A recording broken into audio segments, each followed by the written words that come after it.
Hello, in this GED math video, I will solve polynomials. So we are going to do some solving polynomials. But before we before we do these, before we start the problem, there are some rules. So go ahead and get out your notebook, and we're going to go over some of the rules to make it easier. So there's rule one. Oops.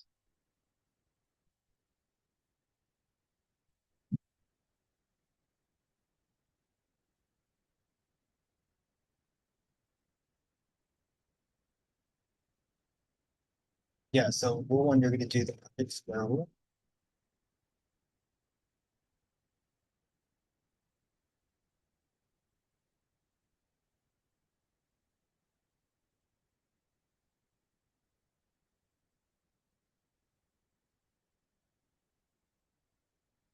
So you've always seen this before.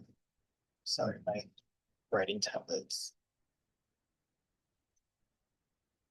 Perfect.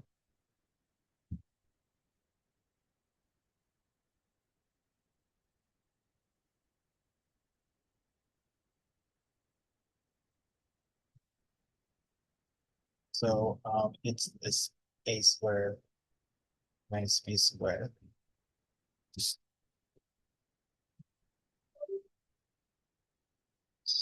sorry.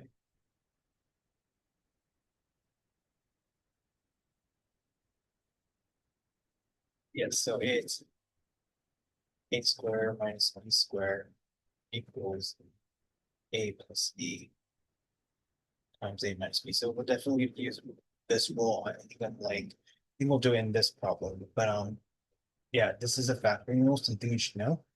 Um, it's a special one. It's called perfect square rule. And basically, if you have like two terms, like for example, if you look at question one, determine the factors, this is you're gonna have to use this rule because it has a minus in the middle. There's a power two, there's two squares, right? Okay, so that's important. And then another rule is when you multiply out two polynomials, just remember to multiply constant and variable. So let me write that.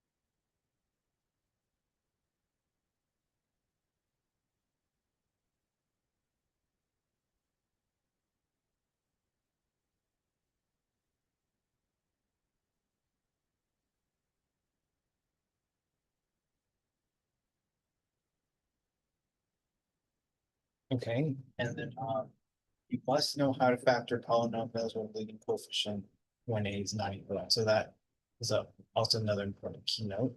Um, yes. Oh,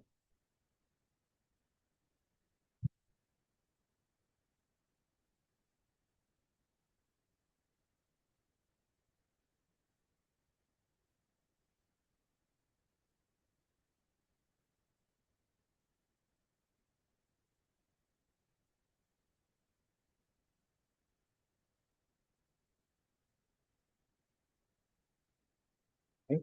So yeah, so you must know how to factor when leading coefficient is not a equals one. So it's called I call it bottoms up. Your teacher will call it something else, but I will explain all the steps. Um, yeah, you could also look at the supplementary videos on all the rules for factoring if you need more examples, or just like if you need to know all the rules for factoring. But it's called bottoms up when your A value is not equal to one.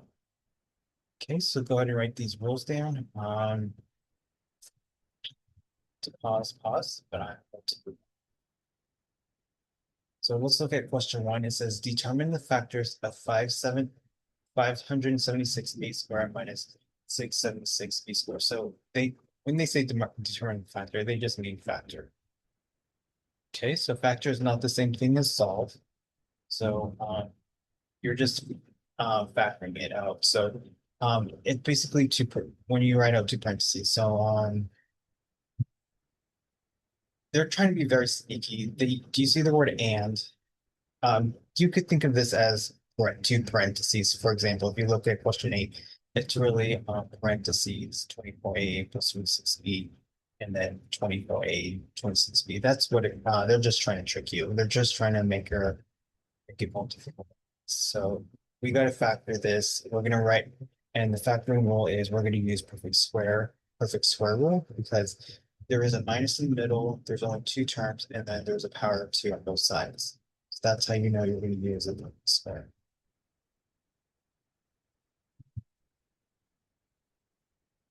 So this is the rule.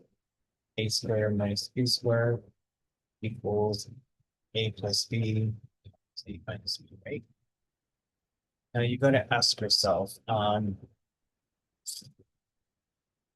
so we know when we use this, and you got to ask yourself, does this thing right here, does it look like the right side or the left side of this polynomial?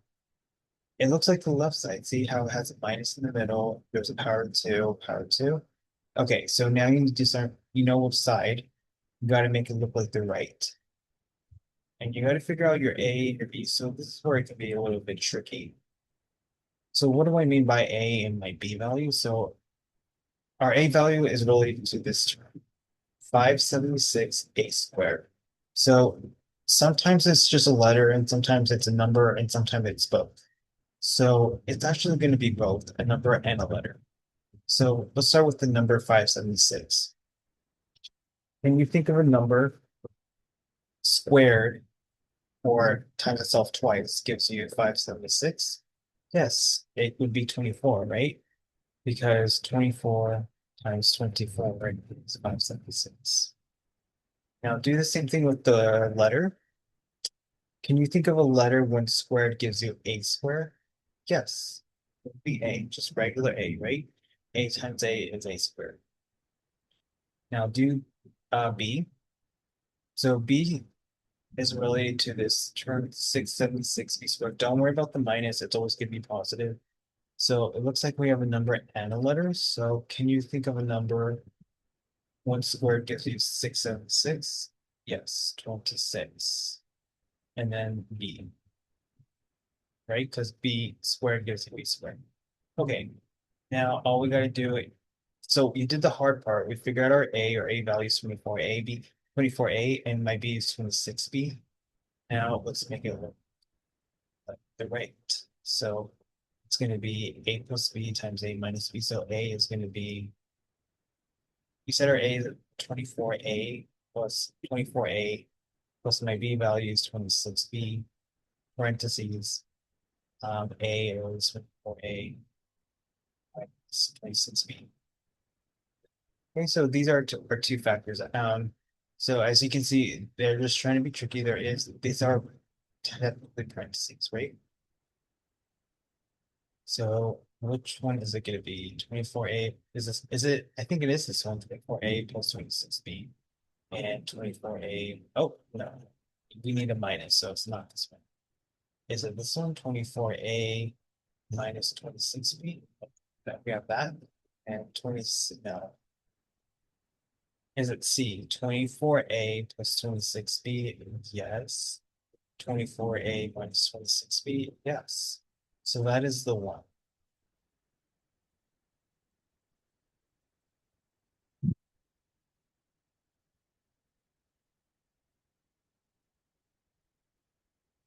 Okay, so yeah, I need to know that my perfect square trinomial rule, and I factor this and then these are my two factors. Okay, so yeah, if you need a refresher on perfect square, so factoring using perfect square or just factoring all the factoring rules in general, just go ahead and look at the supplementary videos in this course. Okay, so this will definitely come up again. and on the exam, so it's good to know.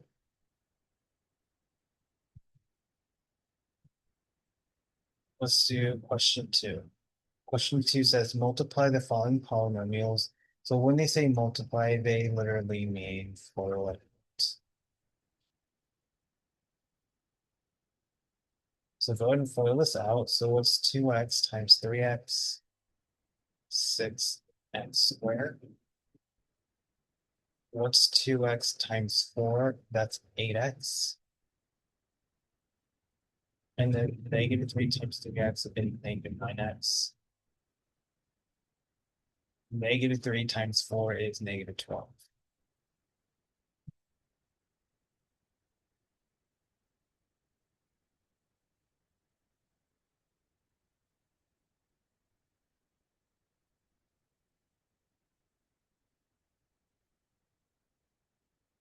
Then collect like terms, so you have 6x squared. And then you can collect the 8x and the negative 9x, which is negative 1x. And then you have the negative 12. Okay.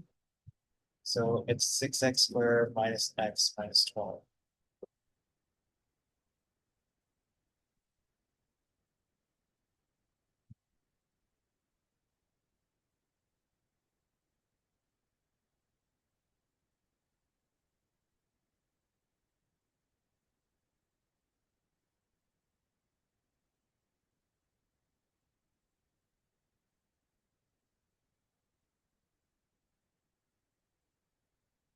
Okay, so that was letter B. Move on to question three.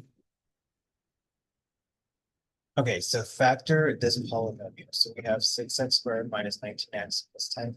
So yes, you need to know the factorial, and we are definitely going to use bottoms up. The reason why we're going to use this is because the a value is not 1, it's actually 6. So my a value is 6.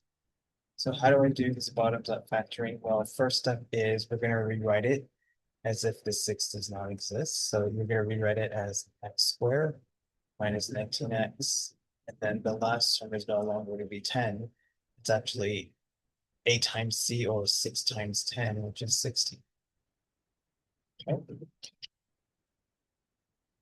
And then what we're going to do is factor this out. So you're going to put an x here, x there, space, space. So you have to come up with, this is the tricky part. Can you come up with two numbers that are multiplied 60 and when added gives you negative 19? Yes, negative 15 and negative 4. Right? Negative 15 times negative 4 is positive 60. Negative 15 plus negative 4 is negative 18.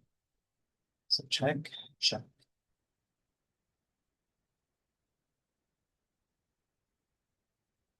And then what you're going to do is divide you see the negative 15, negative 4, divided by the a value 6. And what you want to do is you want to try to reduce, you don't want it as a fraction. So can negative 15, 6 be reduced? Yes, by at least 3, right? Negative 15 divided by 3 is negative 5. 6 divided by 3 is 2. Okay, now do the same thing with negative 4, 6. So can negative 4, 6 be reduced? Yes, by 2, right? So 4 divided by 2 is 2. 6 divided by 2 is 2.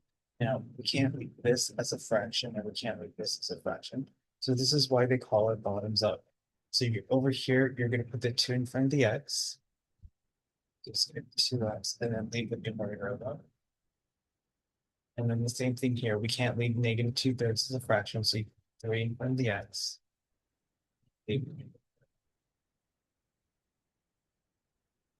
Okay, so that's our answer. 2x minus 5 and 3x minus 2. So 2x minus 5 and 3x. 3x minus 2. X minus 2. 2x minus 1. There you go. So it's D.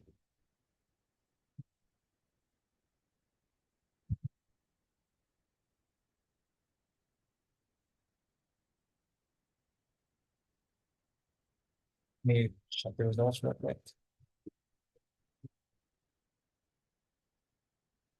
Okay, perfect. So this was a little bit of factoring and foiling, right? Uh, yeah, this will definitely come up on the exam and on the actual practice exam. So I'm gonna stop here.